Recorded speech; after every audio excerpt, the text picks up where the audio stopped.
Got to keep on walking on the road to Zion, man. Yeah. Got to keep it burning on the road to Zion, man. Hola oyentes de Radio Sefarad y bienvenidos nuevamente a Sionismo, no solo cuestión de judíos, con Luciano Mondino. ¿Qué tal, Luciano? Hola Jorge, ¿qué tal? Buenas tardes. Bueno, hoy vamos a ir a un tema del cual ya hemos hablado, pero es un tema que va evolucionando y va sufriendo metamorfosis en el camino, ¿no? Especialmente en estos tiempos de presidencia estadounidense tan inestable, por llamarlo de alguna manera, que uno no sabe para dónde va a salir el tema, por ejemplo, del acuerdo para el control nuclear de Irán o como se llame, ¿no? Ujú. Sí, de hecho, hoy creo que el Medio Oriente como región está sufriendo una transformación muy grande, en donde la pieza fundamental es el 7 de octubre, el día en que Hamás lanza la operación terrorista contra las comunidades del sur de Israel e inicia la guerra que lleva más de 550 días en la Franja de Gaza. Pero es toda una reestructuración regional que incorpora obviamente distintas variables. Y ahí la cuestión nuclear de Irán, que no es algo nuevo, sino que es algo que viene mucho más atrás en el tiempo, nos podríamos retrotraer quizás a la década del 60 y el 70 con la monarquía del Reza Pahlavi, que era el anterior gobierno de Irán, el anterior régimen político en Irán, en donde la cuestión nuclear tenía una dirección más civil y bajo distintas normas, quizás normas muy difíciles, muy distintas si las comparamos con aquellas normas o lineamientos que puede tener un régimen teocrático como es el del actual líder Ali Khamenei de Irán, en este caso el régimen de los ayatolá, que no es solamente un régimen teocrático en donde hay una concentración del poder y una fuerte preponderancia de las facciones religiosas que alcanza todos los rincones de la sociedad iraní, sino que hay un régimen que es un claro patrocinador del terrorismo internacional y que vuelca su política exterior a tres principios que son claves y que Irán lo ha estado desarrollando desde 1979, el año de la Revolución Islámica. El primero, la destrucción propiamente de Israel. El segundo, la eliminación de la influencia de Estados Unidos o de Occidente en el Medio Oriente. Y un tercero, que es el castigo a todos aquellos gobiernos sunitas que hayan podido alcanzar cierta relación pragmática o de normalización con los Estados Unidos y con Israel. Aquí hay un elemento central que tiene que ver entre esa milenaria confrontación entre chiitas y sunitas, que no han podido, todo ese mundo islámico no ha podido encontrar un sistema político que los reúna a todos y que han estado, te diría, desde el final de Mahoma y toda su línea de descendencia, en una guerra abierta que se sostiene hasta el día de hoy, con una facción liderada por Irán y la imposición de un anillo del fuego uniendo a todos aquellos países o bien con mayorías chiitas en su población, o bien con mayorías sunitas siendo gobernadas por una minoría chiita o alawita, por ejemplo, en el caso de Siria o de Hezbollah en el Líbano, las zonas de Irak, es decir, todos estos grupos que eran comandados por la República Islámica de Irán y muchos de ellos que todavía, aunque diezmados, siguen operativos, contra un eje quizás mucho más pragmático en sus políticas interiores y de mayor, no quiero decir apertura política, pero sí también muchos escenarios de mayor apertura que en vistas de un pragmatismo hacia el exterior tenían que suavizar algunas restricciones propias de las sociedades islámicas, como el caso de Arabia Saudita y toda esa flexibilización que hay, especialmente en materia de derechos políticos y civiles dentro del Reino Saud. Pero aquí nos encontramos con el factor de Irán traspasando, perdón, ese umbral nuclear que es algo que viene, insisto, desde la época del Reza Pahlavi, pero que a partir de 1979, con la llegada del Ayatollah Khomeini al poder ese año, empieza a tomar una vertiente muy distinta. no solo por el propio concepto de la revolución islámica, sino también por el enfrentamiento que hay con el Irak de Saddam Hussein entre los años 80 y 88, si no recuerdo mal, 1980 y 1988, en el que los dos países se enfrentan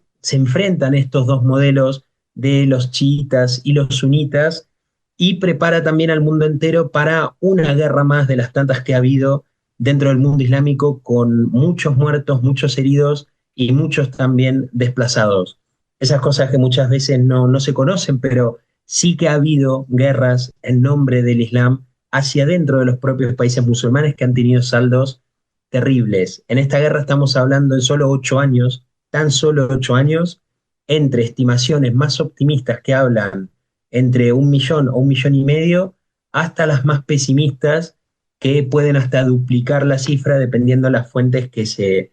incorporen. Pero todo este esquema es lo que llevó a Irán a intentar obviamente robustecer cierta carrera armamentista nuclear en vistas de las amenazas que podía percibir desde afuera, como podía ser un actor externo, o bien desde dentro, por supuesto manteniendo siempre la rigidez de un régimen e intentando sofocar cualquier tipo de revuelta que pudiera producirse dentro del territorio iraní y provocar la caída del régimen, en este caso de los ayatolá, un poco similar a lo que ocurrió con la Revolución Islámica de 1979. ¿Qué es lo que ha pasado en las últimas semanas? Que la administración Trump, haciendo un poco de continuación con esta reestructuración del Medio Oriente, que en alguna ocasión he señalado que intuyo y veo algunas tendencias y variables que no son favorables para los intereses de seguridad inmediatos en Israel, empezaron los Estados Unidos a buscar un acuerdo o una especie de retomar la negociación política con Irán en vistas de evitar su traspase al umbral nuclear. Aquí estamos hablando de volver a reeditar un poco lo que fue el acuerdo nuclear del año 2015, que fue un acuerdo estipulado entre 5 países, los 5 más 1, el Consejo de Seguridad más Alemania,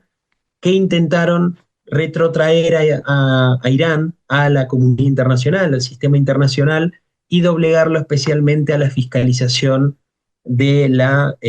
autoridad en esta materia, que es el Organismo de Energía Atómica, que es hoy presidido por un argentino y que en los últimos años ha tenido ciertos problemas a la hora de fiscalizar, porque lógicamente Irán ha obstruido sistemáticamente cualquier tipo de fiscalización por parte de la comunidad internacional en lo que hace a su sistema de principalmente enriquecimiento de uranio, pero también el resto de las variables que nutren el programa nuclear iraní. ¿Por qué falló en el año 2015? Si en definitiva la intención era evitar cualquier tipo de nuclearización por parte de la República Islámica de Irán, entre otras cosas porque no enfocaba el problema solamente, o mejor dicho, enfocaba el problema solamente en uno de los aspectos, que si bien es muy importante, pero no es el único, como la cuestión del enriquecimiento de uranio. Irán sigue enriqueciendo uranio al día de hoy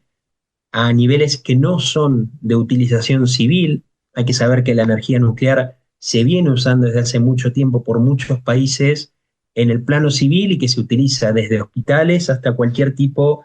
de cuestión cotidiana que haya en las sociedades, especialmente en un mundo globalizado e hiperconectado. Aquí no es lo que está sucediendo en la República Islámica de Irán. Vemos que hay un régimen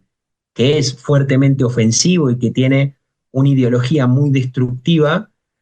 que está en búsqueda justamente de estas armas de destrucción masiva, que son parte de ellas, que son las armas nucleares.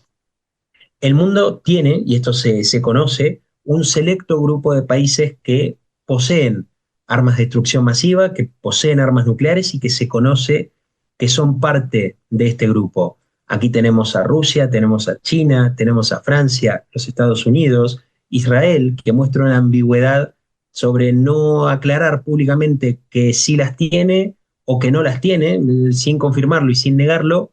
o también el caso de Gran Bretaña y el caso de Pakistán, la India y Corea del Norte, que son quizás especialmente Pakistán y Corea del Norte, casos en los cuales podríamos desarrollarlo mucho más y creo que se escaparía, pero sí que nos definen quizás una idea que me parece central e importante para entender cuando desarrollamos el tema nuclear, y es que no estamos hablando de el enfoque en entender si está bien o no está bien poseer las armas nucleares. Las armas, a fin de cuentas, no son un problema en sí mismo, sino la gravedad y el daño está en manos de quien caigan. Por eso no es lo mismo que en este club de los países nucleares, incluidos Rusia y China, tengan las armas nucleares que puede poseer la República Islámica de Irán, que se sabe es un régimen que tiene en su esencia y en su propia existencia la necesidad de la eliminación del Estado de Israel. Y esto ha sido manifestado por Irán durante mucho tiempo. Hay cantidad de evidencia incluso frente a organismos internacionales en los cuales funcionarios políticos, muchos de ellos de envergadura, el caso del expresidente Mohammad Ahmadinejad, que ha sido señalado justamente como una de las caras más visibles del programa nuclear iraní, expresó más de una vez ante la Asamblea General de Naciones Unidas su clara intención de la eliminación del Estado de Israel. Eso repercute en la eliminación o borrar de la tierra a hoy cerca de 10 millones de personas, 10 millones de israelíes, como también de dañar a todos aquellos países que pudieran tener una buena relación con Israel. Entonces, ese plano distópico es lo que nos describe un Irán con armas nucleares. Un Irán que además se conoce que es sostenedor financiero, político, ideológico de organizaciones terroristas que actúan dentro y fuera del Medio Oriente. Entonces, en ese plano de la distopía, cualquiera podría preguntar, entonces, ¿qué pudiera ocurrir si la República Islámica de Irán se hace con el control de esas armas de destrucción masiva? Todos los escenarios incluyen altísimas dosis de desastre y de fatalidad. No solo porque veríamos en una región como el Medio Oriente, que es muy poroso y de enorme complejidad en su gobernanza de seguridad en la frontera, sino también de fuerte presencia de grupos que son paraestatales, organizaciones terroristas como Hezbollah, como Hamas, como los Houthis, que de repente podrían hacerse con ese, por lo menos no control, pero sí con la manipulación de la tecnología nuclear, que llevaría, por supuesto, a una complejidad mucho mayor y una gran sensación de inseguridad y una percepción de amenaza elevadísima, ya no solo en Israel, sino también en casos como Arabia Saudita, Emiratos o Egipto,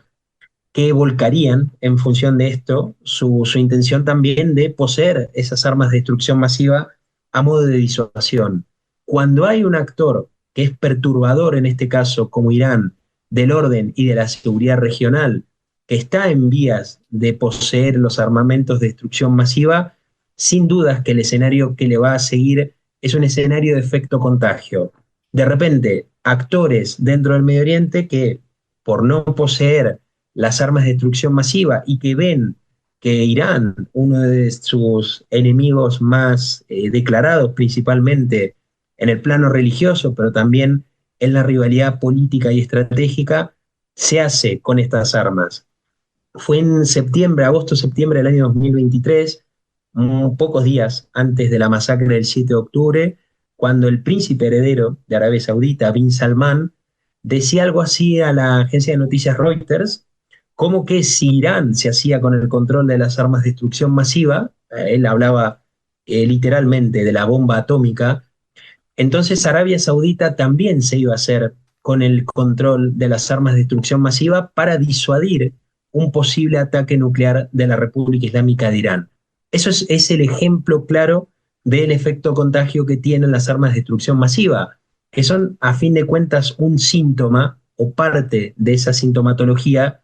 de una comunidad internacional que no puede o no sabe hacer nada para justamente garantizar la seguridad, más allá de los principios teóricos que pueda tener las Naciones Unidas, que hoy en muchos aspectos de la seguridad o bien no resuelve el problema o muchas veces también termina siendo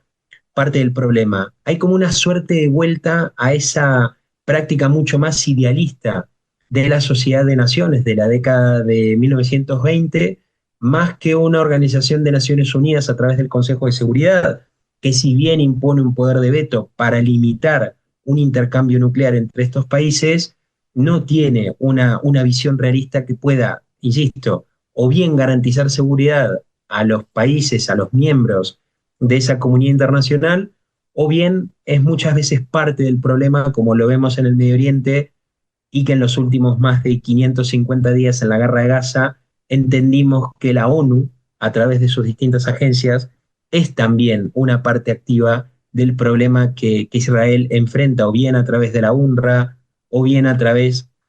de canales de información que llegan a la propia Asamblea General, sus resoluciones, etcétera, que terminan siendo muchas veces no solo parte del problema, sino, como el caso de la UNRWA, cómplice o parte activa y parte proactiva, que es quizás lo peor, de organizaciones terroristas como Hamas, que están fuertemente arraigadas en la sociedad gazatí. Por eso en todo este esquema, que es sumamente complejo, porque aquí estamos también incorporando conceptos teóricos de lo que son en la política internacional o en las relaciones internacionales, la cuestión nuclear, que es un elemento central que sin lugar a dudas en el Medio Oriente ha moldeado muchos de los acuerdos y acercamientos entre el mundo árabe e Israel, porque en definitiva hay un enemigo en común, que insisto, que es Irán, y que Irán es quien puede hacerse con armas capaces de dañar y dañar de magnitud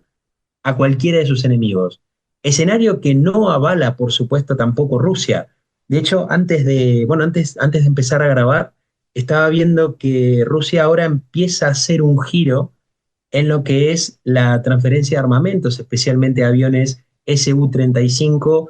que pasan a manos de Argelia, pero Irán empieza a quedar un poco más relegado.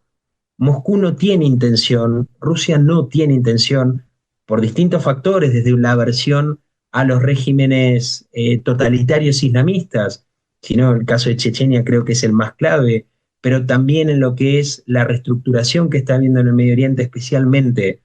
después de la caída de Bashar al-Assad en Siria, vemos que Rusia no está cómodo con un Irán que posiblemente se quiera o logre hacerse finalmente con esas armas de destrucción masiva. Si eso ocurre, hay todo un escenario que se abre en el cual, por supuesto que Israel es uno de los grandes amenazados en esto, porque aquí estamos hablando de una amenaza existencial directa para el Estado de Israel, pero también, insisto, para muchos de los vecinos que se verían, de los países vecinos que se verían fuertemente afectados frente a una proliferación nuclear en una región que es sumamente inestable. En este esquema es que Trump ahora se ha acercado nuevamente, podríamos decir que empieza a negociar a través de su enviado Witkoff directamente con Irán, un poco prescindiendo de Israel, algo muy similar a lo que fueron unas 2 o 3 semanas atrás, cuando la administración Trump empezó a hablar con la organización terrorista Hamas para retomar quizás un acuerdo de liberación, o bien liberar solamente a los rehenes israelíes que tienen ciudadanía americana. Creo que son uno, Edan Alexander, que es el caso más emblemático. Hace unos pocos días atrás, antes del inicio de Pesach, vimos cómo la organización terrorista Hamas emitía un video donde se lo mostraba a Edan sumamente lastimado y con su imagen muy deteriorada después de más de 500 días de secuestro en manos de la organización terrorista Hamas. Luego el resto creo que son 4 o 5 cuerpos más de los secuestrados con ciudadanía norteamericana que la administración Trump está presionando y mucho para liberar. Pero frente a lo que es el acercamiento de Estados Unidos con Irán, por lo menos en una suerte de diplomacia pública, aquí también entra la mediación de Arabia Saudita y algunos otros países que puedan verse o bien influidos o bien de alguna forma sí, influidos por una posibilidad de proliferación nuclear, que empiezan a entrar en este esquema de conversaciones. Esto se reduce a 2 opciones que tiene Israel, siempre partiendo de una premisa que es fundamental. Mientras que para Israel la nuclearización de Irán es una amenaza existencial, para los Estados Unidos es una cuestión no quizás de segundo, de tercer orden, pero que sí no representa una amenaza directa, especialmente a lo que son los intereses de los Estados Unidos. Sí podríamos aquí incorporar Siria e Irak, especialmente las tropas y las bases americanas, incluso también en las zonas de del Golfo Arábigo o Golfo Pérsico, que es también una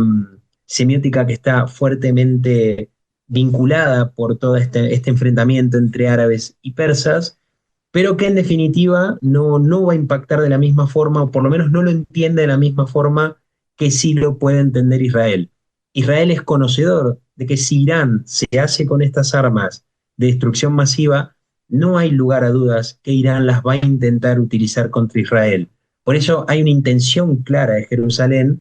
de evitar justamente la nuclearización de Irán. Por lo tanto, aquí hay dos cuestiones.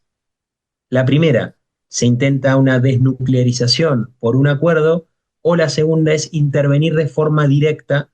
a través de una operación militar. Aquí estamos hablando de una operación militar convencional, pero también digamos que en los últimos años Israel ha intervenido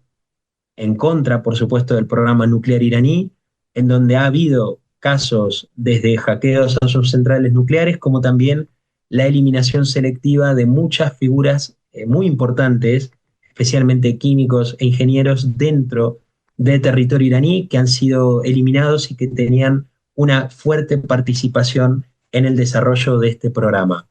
Pero ¿qué es lo que sucede? Si vamos a la desnuclearización por un acuerdo, probablemente estemos posponiendo para adelante el problema de la nuclearización de Irán.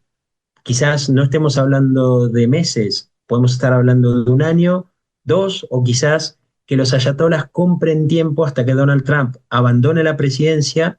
y podamos volver con lo que es la ambivalencia política en los Estados Unidos de hoy en día a un gobierno del Partido Demócrata que sea,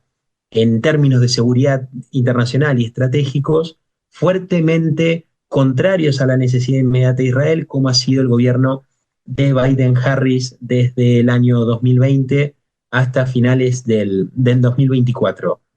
Si vamos por la presión militar o una operación militar, hay que entender que no estamos hablando de una operación corta en tiempo y que requiere una ingeniería y una suerte de precisión quirúrgica muy fuerte que no tiene otro tipo de intervenciones como las ha tenido cuando Israel intervino en Siria o intervino en Irak para justamente golpear y eliminar las amenazas nucleares que empezaban a salir desde estos países. Hoy la República Islámica de Irán está en la que es probablemente su peor situación estratégica, quizás probablemente, insisto, desde el año 1979. Nunca Irán estuvo tan desprotegido, no solo por la falta de entendimiento y de alianzas y de relación con vecinos de la zona, sino porque el ejército de Israel a lo largo de estos meses, de este último año y medio de guerra, le ha dado muy fuerte a Irán en puntos centrales, desde Hezbollah, que ha quedado reducido casi hasta un 80% dentro del Líbano, el propio Hamas en la Franja de Gaza y todo este anillo de fuego de guerras proxies o de guerras subsidiarias, pero también por los daños que el propio régimen iraní ha sufrido en el plano interior. A finales de octubre, Israel intervino y barrió con todos los sistemas de defensa S-300 que dejaron el espacio aéreo de una desprotección total. Y esto obviamente repercute en una suerte de paranoia por parte de los ayatollah, que ven que con la caída de Al-Assad, la debilidad del Líbano y un Irak que es fuertemente franqueable, especialmente para la Fuerza Aérea de Israel, está Irán fuertemente desprotegido si hay una decisión por parte de Israel de avanzar militarmente en contra del programa nuclear de Irán. Por lo tanto, creo que al día de hoy, 15 de abril, estamos transitando momentos en los cuales Trump otra vez empieza a negociar algunas cuestiones que no son claras todavía, pero se enmarcan en el programa nuclear de la República Islámica de Irán, pero que sin dudas, si esto lleva a puerto e Irán hoy o en meses o en 2 años consigue las armas de destrucción masiva, esto va a cambiar toda la ecuación del Medio Oriente, y entiendo que es una ecuación a la cual Israel nunca va a permitir, insisto, por los intereses propios que tiene, por su propia seguridad de Israel, pero también por intereses que tienen potencias regionales dentro de la zona. Mencionaba el caso de Rusia, podría incluir también en la misma fórmula a China o Turquía, que no tienen intención de una nuclearización por parte de la República Islámica de Irán, porque sería una de las opciones más distópicas o más difíciles de prever en un Medio Oriente en donde cualquier chispa genera el mayor de los incendios, y eso lo estuvimos viendo muy, muy de cerca el último año y medio. Pues vemos muchas perspectivas que se abren y te agradecemos que nos las hayas mostrado. Muchas gracias, Luciano Mondino, y hasta la próxima emisión de tu programa Sionismo no solo cuestión de judíos, dentro de 2 semanas. Muy bien, gracias Jorge, un abrazo.